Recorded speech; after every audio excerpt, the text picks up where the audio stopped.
اللہ درجات بلند فرمائے جنید جمشید صاحب کے، انہوں نے ایک دفعہ، طویل واقعات ہیں، امریکہ میں ہمارا پاکستان میں بھی کانٹیکٹ تھا، پھر جب امریکہ ایک دفعہ وہ آئے، میں بھی آیا ہوا تھا مجالس کے لیے، انہوں نے مجھے فون کیا، بعد میں بڑی اچھی دعوت بھی رکھی، انہوں نے پوچھا حضور یہ کیا آپ کہتے ہیں جناب عائشہ کے بارے میں نے کہا ہم تو کچھ نہیں کہتے، ہم یہ کہتے ہیں کہ انہوں نے ہی فتویٰ دیا حضرت عثمان کے قتل کا اور ان کو کافر کہا، اقتلوا ناصل فقط کفر، یہ لمبی داڑھی والا یہودی ایک تھا جو ان سے شکل میں ملتا تھا، اس کا نام تھا ناصل، تو جناب عائشہ حضرت عثمان کو کہتی تھیں ناصل، اقتلوا ناصل فقط کفر، اس ناصل کو قتل کر دو یہ کافر ہو گیا۔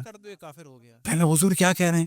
میں نے کہا میری بات کا بالکل یقین نہ کیجیے، بالکل یقین نہ کیجیے گا، پوچھئے گا جا کر، انہوں نے پوچھا بعد میں شاید، میں نے کہا خود مروا دیا، لیکن ان کی پلاننگ کیا تھی؟ ان کا کزن پاور میں آ جائے، کون؟ طلحہ۔ جب وہ پاور میں نہیں آئے تب انہوں نے پالیٹکس اپنی پوری چینج کر دی، کہا کہ ہائے عثمان مظلوم مارے گئے، آؤ علی بن ابی طالب سے انتقام لیں، یعنی وہ قتل مولا امیر المومنین پہ ڈال دیا اور ان کے ساتھیوں پہ ڈال دیا، جبکہ ان کے ساتھی بھی شامل نہیں تھے، یاد رکھیں یہ پورا جھوٹ ہے۔ فتویٰ دینے والی یہ تھیں، ساتھی کون تھے؟ طلحہ و زبیر تھے، اور مارنے والے تمام اصحاب تھے، اور ان کے آرڈر پہ مارا گیا تھا۔ لیکن بعد میں آپ دیکھیں عمرو بن حمق خزاعی کو، محمد بن ابو بکر کو، جناب حضرت مالک اشتر کو، اور تمام مولا امیر المومنین کے ساتھیوں پر تہمت لگا کے ان پہ ڈال دیا قتل۔ بالکل کیسے؟ بالکل ویسے ہی جیسے شہادت امام حسین کا ڈال دیا قتل۔ تو واقعہ کربلا کو اگر دیکھنا ہے تو سمجھ لیں پہلا مرحلہ کیا ہے کہ رسول اللہ صلی اللہ علیہ وسلم کے دور میں منافق تھے، اور منافق ہونا اور کسی بھی حکومت میں، حتیٰ حکومت کتنی بھی پاورفل کیوں نہ ہو، وہاں پر حکومت کے مخالف ہونا ساری دنیا میں بالکل ایک نارمل چیز ہے، اور کسی بھی پاورفل دین میں منافق ہونا یہ بھی بالکل ایک نارمل چیز ہے، یہ ہوتا ہے، اور اسی کو قرآن مجید نے بیان کیا۔ یہ وہ منافق تھے جن کے بارے میں ایک دفعہ کسی نے سوال کیا جناب حضرت امام جعفر صادق علیہ السلام کے ایک صحابی جناب حضرت ہشام بن حکم سے، اور حضرت ہشام بن حکم مولا کے پاس آئے اور کہا کہ بھئی یہ سوال ہوا ہے، اور وہ بہت پکا مناظرہ کرنے والے تھے، خود امام کے انڈر سپرویژن رہ کے امام کے شاگرد مناظرے کرتے تھے، ان میں سے ایک جناب ہشام بن حکم اور ایک جناب مومن طاق۔ مومن طاق کو اس زمانے کے دشمنان اہل بیت نے، اور حتیٰ آج تک ان کا نام رکھ دیا ہے شیطان الطاق، وجہ کیا ہے؟ وہ اہل بیت کا دفاع کرتے ہیں۔ تو جناب ہشام نے کہا کہ مجھ سے کسی نے سوال کیا ہے کہ یہ لوگ کہ جو دشمن تھے، اور ہم یہ کہتے ہیں کہ یہ منافق تھے، جس وقت یہ ایمان انہوں نے شو کیا، ہمارے روایتیں ہیں کہ واللہ پلک جھپکنے کے برابر بھی یہ ایمان نہیں لائے تھے، منافق تھے۔ لیکن سوال یہ پیدا ہوتا ہے، جو سوال کیا ہشام بن حکم سے ایک شخص نے، اور کہا کہ جس وقت یہ ایمان لائے ہیں، میں نے بقول اس کے ایمان لائے ہیں، ایمان تو کبھی بھی نہیں، جس وقت یہ ایمان لائے ہیں اس وقت تو نہ رسول اللہ کے پاس پاور تھی اور نہ پیسہ رہا، تو کیوں ایمان لائیں گے؟ نہ تو پیسہ ہے نہ پاور ہے۔ تو امام نے تبسم فرمایا کہ تم نے کیا جواب دیا؟ تو بظاہر کو ہشام کے پاس، جناب ہشام کے پاس جواب نہیں تھا، انہوں نے فرمایا ہاں اس کا جواب یہ ہے کہ یہ تھے تو منافق، ایمان تو نہیں لائے تھے۔ یہ جو ایمان ظاہر کیا ہے، کیوں ظاہر کیا ہے؟ کیونکہ یہ یہود و نصارہ یعنی اہل کتاب سے کانٹیکٹ میں تھے، اور جس طرح سے، یہ میں مثال دے رہا ہوں روایت میں نہیں ہے، جس طرح سے حضرت خدیجہ سلام اللہ علیہا کے کزن تھے ورقہ ابن نوفل، وہ یہود و نصارہ کی کتابوں سے آشنا تھے، وہ کرسچن ہو گئے تھے، اسی طرح سے یہ، اور یہودی کیوں آئے تھے مدینہ میں، یروشلم سے؟ کیونکہ ان کو پتا تھا یہاں سے ایک نبی ظاہر ہوگا۔ لیکن یہودیوں کا پرابلم کیا تھا کہ وہ نبی نہیں مان سکتے تھے، کس کو؟ حضرت اسماعیل کی نسل سے اگر ہوگا، وہ چاہ رہے تھے کہ اگر نبی حضرت اسحاق کی نسل سے ہوتا تو مان لیتے۔ آئے وہ اسی لیے تھے، انتظار کر رہے تھے کہ ایک نبی ظاہر ہوگا فاران کے پاس، اور یہ اس کا مرکز ہوگا، لہٰذا مدینے میں ان کی پوری تیاری تھی، خیبر وغیرہ اور بنی قینقاع اور یہ مختلف علاقے کے لوگ انتظار کر رہے تھے اشرف الانبیاء کا، لیکن دیکھا یہ تو اسحاق کی نسل، حضرت اسحاق کی نسل سے نہیں ہے، تو حضرت اسماعیل کی نسل سے ہیں، تو وہ ساری روایتیں ان لوگوں کو پتہ تھیں، اور ان لوگوں کو یہ اندازہ ہو گیا تھا کہ یہی وہ نبی ہیں، لہٰذا یہ ساتھ مل گئے اور انتظار کر رہے تھے کہ اشرف الانبیاء دنیا سے کب جاتے ہیں تو پھر یہ اپنا رنگ دکھائیں۔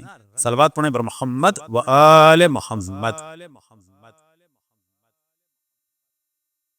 تو پہلا مرحلہ ہو گیا کہ یہاں منافقین تو تھے، یہ چیز کلیئر ہو جائے. اب جب ہم کہتے ہیں، اول تو قرآن کہتا ہے کہ منافق تھے، سورہ منافقون قرآن میں ہے واضح، سورہ توبہ میں، ٹھیک. وَمِمَّنْ حَوْلَكُمْ مِنَ الْأَعْرَابِ مُنَافِقُونَ وَمِنْ أَهْلِ الْمَدِينَةِ مَرَضُوا عَلَى النِّفَاقِ. تو یہاں تک تو تھے منافق. اب آپ دیکھیں لاجک کتنی بدل جاتی ہے.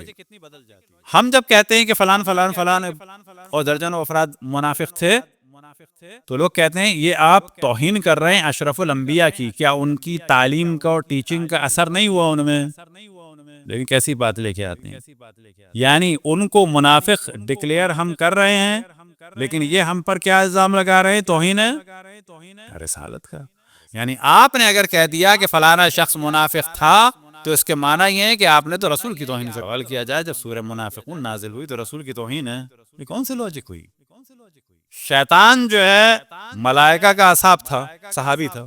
البتہ آج کل مجھے بڑا افسوس ہوتا ہے صحابہ کا شور مچانے والوں کو لفظ صحابہ بولنا نہیں آتا، صحابی صحابی کہتے ہیں. دیکھا آپ نے، صحابی کی جگہ صحابی صحابی صحابی. بس صحابی کیا ہوتا ہے؟ صحابی کو ہو، صحابی صحابی. ساری زندگی تمہاری صحابی صحابی میں گزر رہی ہے اور صحابی کو جو ہے تم صحابی بھی نہیں کہہ پا رہے. تو وہاں پر آپ دیکھیں کہ شیطان بالآخر اصحاب تھا ملائکہ کے نہیں، صحابی تھا ملائکہ کے نہیں تھا، یا بالفاظ دیگر شیطان کے اصحاب تھے ملائکہ کے نہیں تھے. اور عرش پہ بیٹھنے کا فائدہ ہوا شیطان کو کہ نہیں ہوا؟ آسمانوں کی بلندی پہ جانے کا شیطان کو فائدہ ہوا کہ نہیں ہوا؟ تو یہ توہین کس کس کی ہو گئی جب آپ نے شیطان کو برا کہا؟ تمام ملائکہ کی توہین ہو گئی، جناب جبرائیل کی توہین ہو گئی، جناب میکائیل کی توہین ہو گئی، جناب اسرافیل کی توہین ہو گئی، عرش کی توہین ہو گئی. ہے واقعی لاجیکل. البتہ ہمارے روایات ہیں کہ ایمان شیطان کا ہمیشہ خراب تھا، وہ عبادت کرتا تھا. البتہ یہ ذہن میں رکھیں کہ شیطان عدل خداوند تبارک و تعالیٰ کے خلاف تھا، توحید کے خلاف نہیں تھا، خالقیت کے خلاف نہیں تھا، ربوبیت کے خلاف نہیں تھا. اور یہی وجہ ہے کہ مذہب حق اہل بیت میں توحید کے بعد جو سب سے اہم اصل ہے وہ کیا ہے؟ اور دوسرے مذاہب میں کیا ہے؟ عدالت نہیں ہے. خدا ظلم بھی کر سکتا ہے معاذ اللہ. قابیل دو انبیاء کا صحابی تھا. قابیل کے جرائم بیان کرنا حضرت آدم کی توہین ہے، حضرت حوا کی توہین ہے، خود جناب حضرت حابیل کی توہین ہے. جس زمانے میں 1/4 قابیل تھا اور باقی کون تھے؟ مومن تھے. یعنی اکثریت کس کی تھی؟ مومنین کی. ان اکثر کی تعلیمات کا اثر ہوا 1/4 پہ؟ 75% کا اثر ہوا 25% پہ؟ نہیں ہوا. کیا یہ 75% کی توہین ہے؟ حضرت لوط کی بیوی کافرہ تھی، حضرت نوح کی بیوی مخالف تھی، حضرت نوح کا بیٹا مخالف تھا. کیا یہ توہین ہے حضرت نوح کی؟ جتنے بھی بنی اسرائیل تھے جنہوں نے بچڑے کی پوجا کی، یہ سب کے سب اصحاب حضرت موسیٰ تھے. شک ہے؟ جتنے بھی بنی اسرائیل تھے یہ سب کے سب انبیاء زادے تھے. شک ہے؟ بنی اسرائیل بالآخر حضرت ابراہیم کی نسل سے ہیں کہ نہیں ہیں؟ حضرت اسحاق کی نسل سے ہیں کہ نہیں ہیں؟ حضرت یعقوب کی نسل سے ہیں کہ نہیں ہیں؟ حضرت موسیٰ کے اصحاب میں سے تھے کہ نہیں تھے؟ شق البحر کو دیکھا کہ نہیں دیکھا؟ تو ہوتا ہے دیکھنا. یہ فزیکلی اس میں سے عبور کر کے گئے. من و سلوہ کھایا کہ نہیں کھایا؟ اس کے بعد بچڑے کی پوجا کی کہ نہیں کی؟ تو یہ جو بچڑے کی پوجا بنی اسرائیل نے کی انبیاء زادے ہونے کے بعد، اصحاب ہونے کے بعد، یا بقول ہمارے علماء اہل سنت کے صحابی ہونے کے بعد، یہ حضرت موسیٰ کی توہین ہے کہ اللہ کی توہین ہے؟ کس کی توہین ہے؟ دیکھیں ہر جگہ الگ لاجک چل رہی ہے، لیکن دشمنان اہل بیت کو پروٹیکٹ کرنے کے لیے بالکل لاجک بدل جاتی ہے، بالکل لاجک بدل جاتی ہے. ہر جگہ ان لوگوں کو منافق کافر کہا جا سکتا ہے، لیکن اشرف الانبیاء کی توہین کرنے والے کو آپ نہ منافق کہہ سکتے ہیں نہ کافر. اہل بیت کی توہین کرنے والوں کو نہ منافق کہہ سکتے ہیں نہ کافر، کیونکہ لاجک بالکل بدل گئی. تو اب اگر اکثریت کو، کہ جو قطعاً ہمارے بھائی ہیں لیکن وہ بلا شک نہ رسول کے دشمن ہیں نہ رسول کی آل کے دشمن ہیں، عوام کی بات ہو رہی ہے.